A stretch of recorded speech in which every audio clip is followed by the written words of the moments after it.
Hello everyone, welcome back to my channel.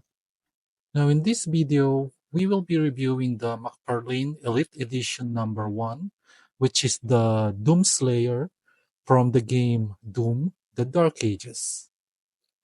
So let us start with the packaging. So at the front of the box, there's this huge window where you'll be able to see the figure and all the accessories that comes with it. The side, it says Doom, The Dark Ages, and then Doomslayer, and this is number 1 from the McFarlane Elite Edition.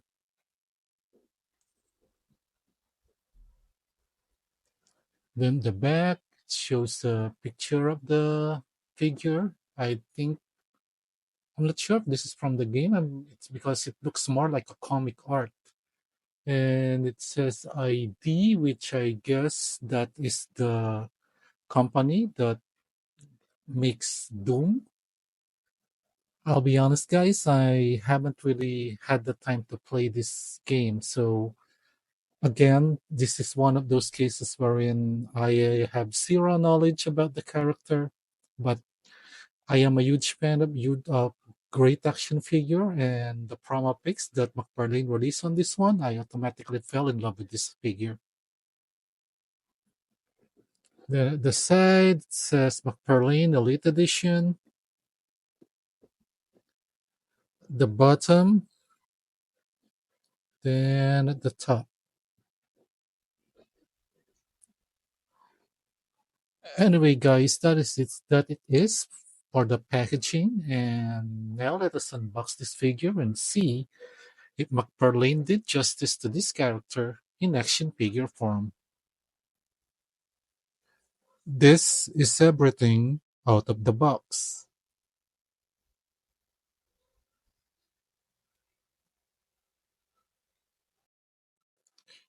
So he came with the McFarlane base or stand, now with the Doom logo. So if you've been collecting DC Multiverse, you're already very familiar with this stand. Standard McFarlane art card with a short biography of the character at the back. Now, I still have no idea what these are for. I haven't really researched about it, but I now have 50 points for this figure, and then the other 50 points that I got from the Lilith figure. So I guess now I have 100 points. So I'm gonna have to see what this is all about. Oops. Out of the box, the figure has trigger hands that is installed on him, and then he has this alternate what side is this, right, he has this alternate right close fist hands, and may I say this is well painted and well sculpted.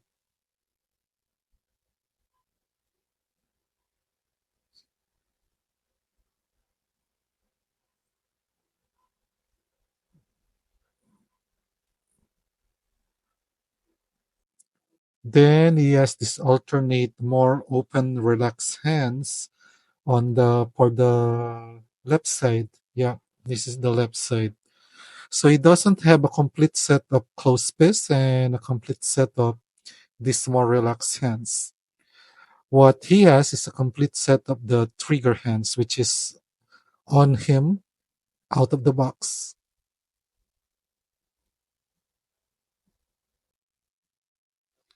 I actually like this design. So this is a shield.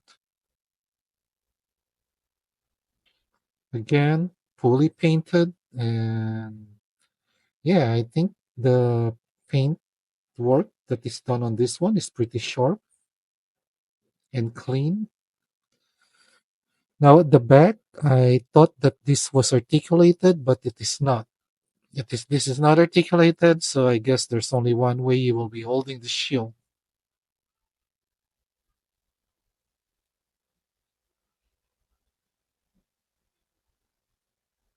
Now, this weapon I like because they actually use a real chain on it. So, this is an awesome weapon.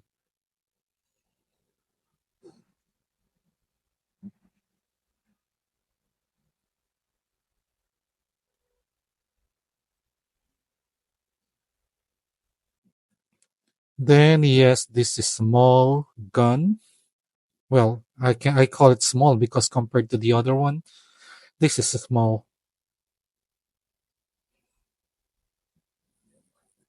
Again, nicely sculpted and well painted. I hope this type of quality that McFarlane gives to their Elite Edition figure remains consistent because I love the fact that they are all well painted.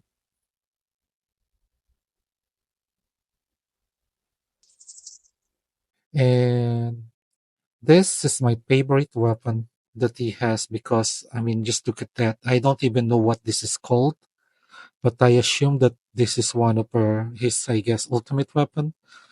It even has this skull on it. I don't know what that means, but yeah. Why would he has a skull on his weapon? Then there's also that design inside wherein you'll be able to see that orange thingy. Again, well made, well painted, well sculpted.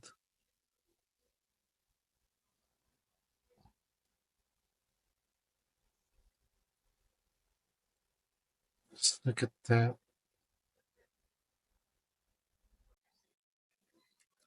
Now let us focus with the figure's sculpt and details by starting with the complete 360-degree look of the figure. I do like that they've given him this like pearl cape. It adds actually a premium look to the figure, aside from the fact that the figure is completely painted and it is painted very well, giving it really a full premium look, which I guess in this case I should call an elite look.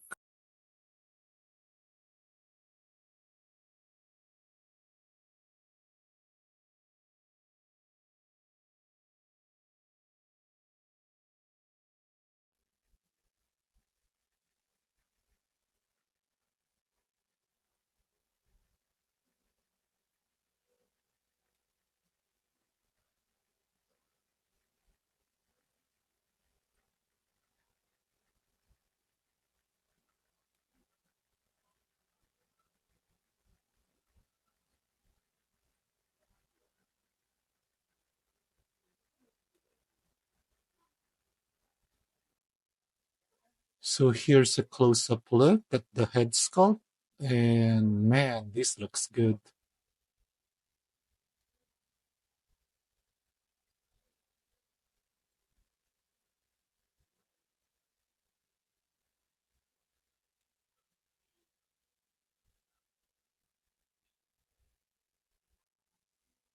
Now let us have a close up at the front of the figure.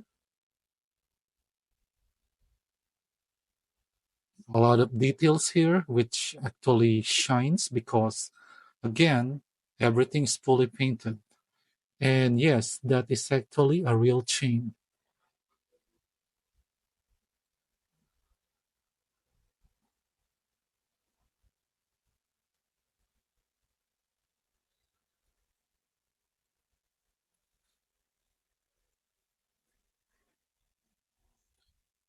I really hope that McFarlane remain consistent with this quality of paint job on their Elite Edition line because if they do, I'm really going to be a fan of this Elite Edition. Now here's the right side of the figure.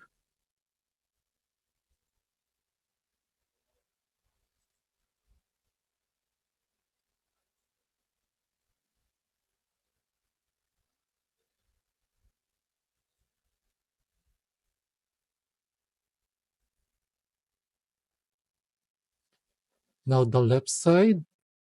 now that I made a close up of it, this is actually the first time I noticed that he actually has a shoulder cannon.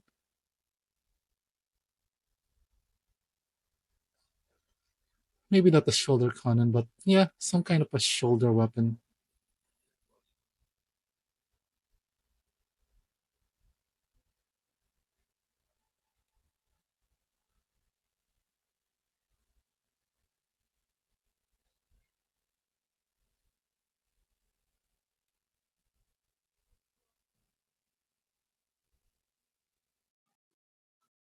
Now here is the back of the figure, which is mostly covered by this furry cape.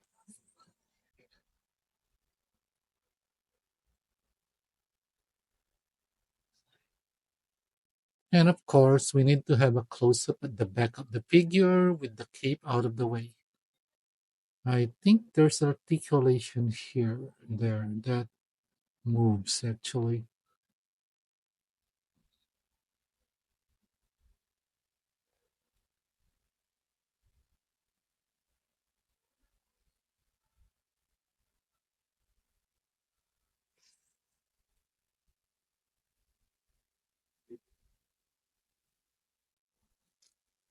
So as far as the sculpt, paint job, and details, definitely an A plus for this figure.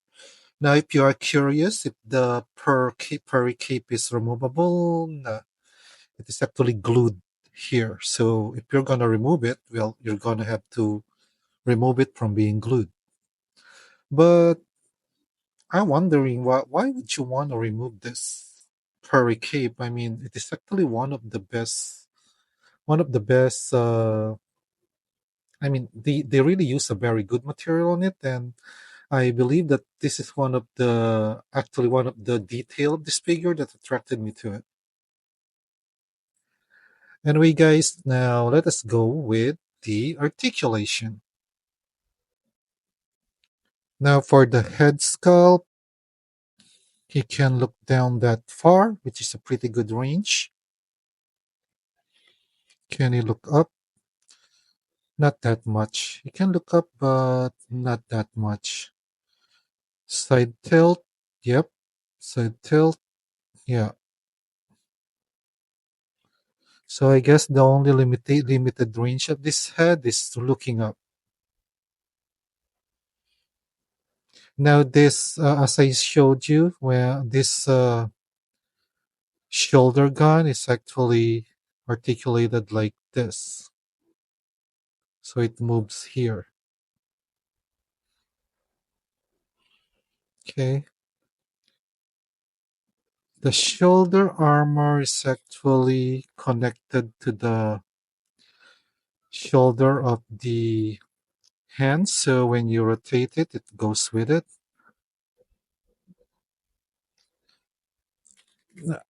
Oh. Okay, I was trying to lift it up, but it popped up. Let's see if I can easily pop that in. Okay, it easily popped in. But yeah, I forced it. So I guess when it comes to giving it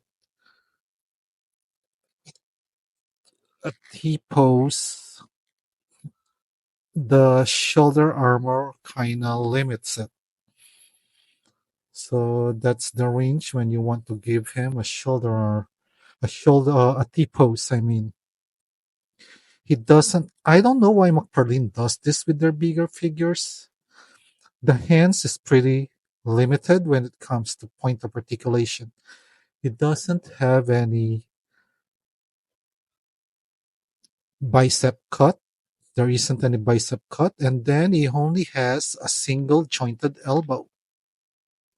So as far as range for the articulation, that is just how much he has. So nothing much there. That's the only range of articulation you're gonna get from it. And then the rotation is also here. So that's a bummer. And again, I don't know why McFarlane does this to their bigger figure. I mean, all their other figures have 2.2 joints here. So why do they do this to their bigger figure? It's the same issue that I have with their main figure, which looks great, but as far as hand articulation, it's pretty limited like this one. Now he has a well placed cut on the abdomen, so it can do that. Then he has waist. Does he have waist? I think he has waist, but in my case, I think it is stuck. I feel like it has a waist rotation, but no, I'm not sure. Maybe the paint dried and or maybe he really doesn't have any waist rotation. Anyway, guys, if you have your own copy, can you test if there's a waist rotation? Because in the case of mine, I think there is, but it's kind of stuck. So I'm not sure if this is done on purpose or this is a case of because the figure is fully painted, so it dried up and it made the joint tight. There's actually a separation here, so I'm thinking there is. So maybe the case is this.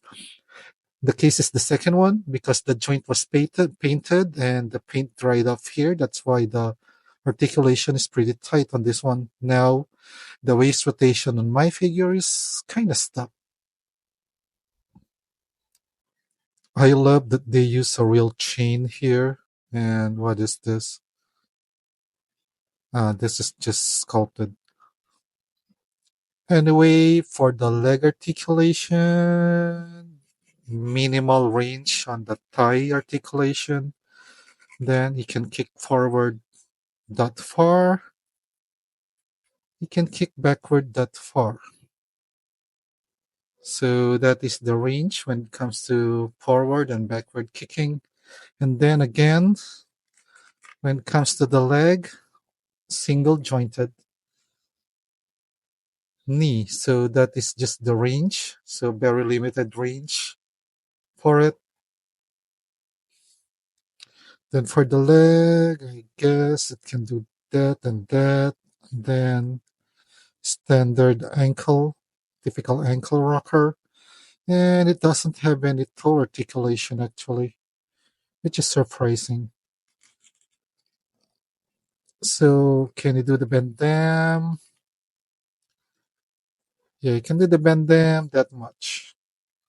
So it isn't really the leader when it comes to articulation. So because most of its range is pretty limited. The figure scales close to, I guess, 7.5 or 19 centimeters. And for some size comparison, here he is with McFarlane Elite Edition number 2, Lilith from Diablo number 4. I don't know what it is with McFarlane, but their female figures always seems to be taller than the male figures. But then, well, Lilith is Lilith, so I assume that she is a very tall character.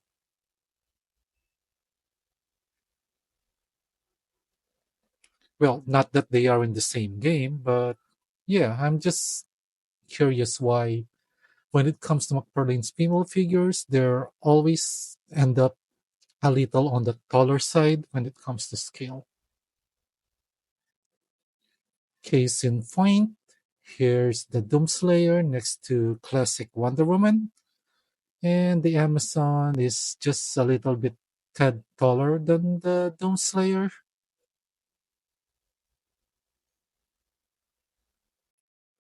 And here he is next to my favorite Batman from DC Multiverse, the Batman, the Cowardly Lot.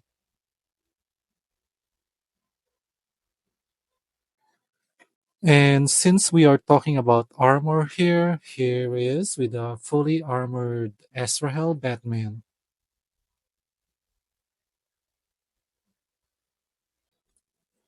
Here's the Doomslayer next to Batman Troika.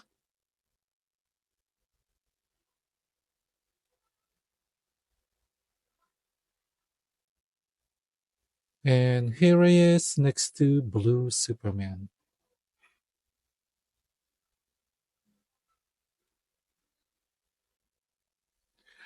Overall, as far as the sculpt, paint job, and detail, this figure I can say is definitely elite. The only downside is that it is the typical McFarlane articulation when it comes to their bulkier or bigger. It is not even a big figure, so that's actually what the reason why I'm wondering why they did not give him the same 22 points of articulation that they usually gave to the figures that are of this size. Maybe it's because of the design of the character, the armor. That's why articulation wise, point of articulation wise, it is pretty limited. But again, aside from the downside on the articulation, if that doesn't bother you, as far as the design, the sculpt, the paint job, and the details, this figure is definitely elite. Now I know that I'm wondering if there are alternative figure brands that also release this. I'm thinking Figma, but first of all, Figma price range pretty high because it is an import company, and I actually had bad experience with Figma when it comes to their bigger or bulkier figures. They usually tend to fall apart. So if you want a more stable and yet well painted and well detailed figure, I think this McFarlane Elite Edition Doomslayer is the way to go. Anyway, guys, if you've reached this part of my video, thanks a lot. If you like my video, please don't forget to leave a like, share, and subscribe. And as usual, guys, enjoy life and keep collecting.